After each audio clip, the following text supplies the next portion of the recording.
ত্রিভুজের ক্ষেত্রফল নির্ণয়ের অ্যালগরিদম এবং ফ্লোচার্ট আমি আপনাদেরকে আজকে সুন্দরভাবে বুঝিয়ে দেব। তার মানে ত্রিভুজের ক্ষেত্রফল নির্ণয় করতে হলে আপনার ত্রিভুজের ক্ষেত্রফলের ফার্স্ট অফ অল ইকুয়েশনটা বা সূত্রটা জানতে হবে। তার মানে ত্রিভুজের ক্ষেত্রফল নির্ণয়ের ইকুয়েশন বা সূত্রটা হচ্ছে হাফ ইন্টু ভূমি পূরণ উচ্চতা।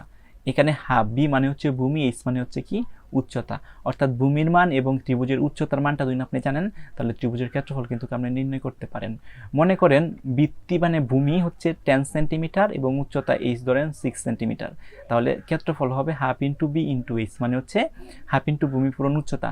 তাহলে হাফ ইন্টু ভূমি কত দেওয়া আছে ধরেন 10 আর উচ্চতা হচ্ছে 6, তো সবগুলোকে যোগ করার পর 2 দিয়ে ভাগ করার পর কত আসছে 30 বর্গ সেন্টিমিটার, অর্থাৎ ত্রিভুজের যে ক্ষেত্রফল সেটা হচ্ছে 30 বর্গ সেন্টিমিটার হবে। তো চলুন এবার আমরা দেখি অ্যালগরিদমটা। সো ফার্স্ট অফ অল আপনি যে অ্যালগরিদমটা লিখবেন স্টার্ট মানে প্রথমে কি করতে হবে, শুরু করতে হবে।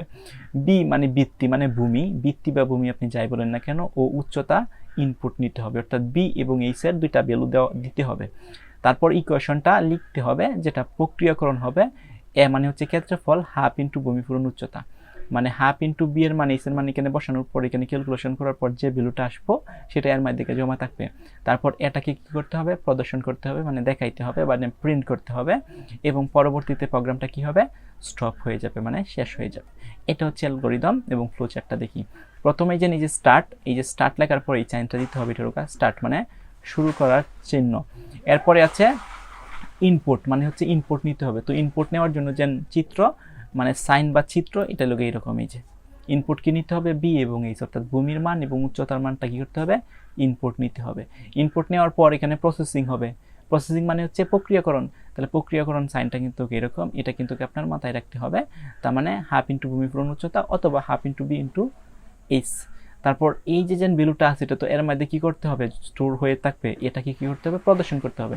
তাহলে প্রদর্শন করার সাইন বা চিত্র কিন্তু এরকম, প্রিন্ট লিখতে হবে, প্রিন্ট দেওয়ার পর কি ক্ষেত্রফল প্রদর্শন হয়ে যাবে এবং স্টপ মানে প্রোগ্রামটা স্টপ হয়ে যাবে, অর্থাৎ স্টার্ট এবং স্টপের সাইন কিন্তু সেম। তো চিত্রগুলো কখনোই আপনার ভোলা যাবে না। সো আপনি যদি এভাবে সুন্দর করে পরীক্ষার হলে লিখে দিয়ে আসতে পারেন তাহলে কিন্তু আপনি পূর্ণাঙ্গ নাম্বার পাবেন। আর হচ্ছে অ্যালগরিদম এবং ফ্লোচার্ট দিলেই হবে, আপনার উদাহরণ দেওয়ার কোনোই দরকার নাই, দিলেও ভালো।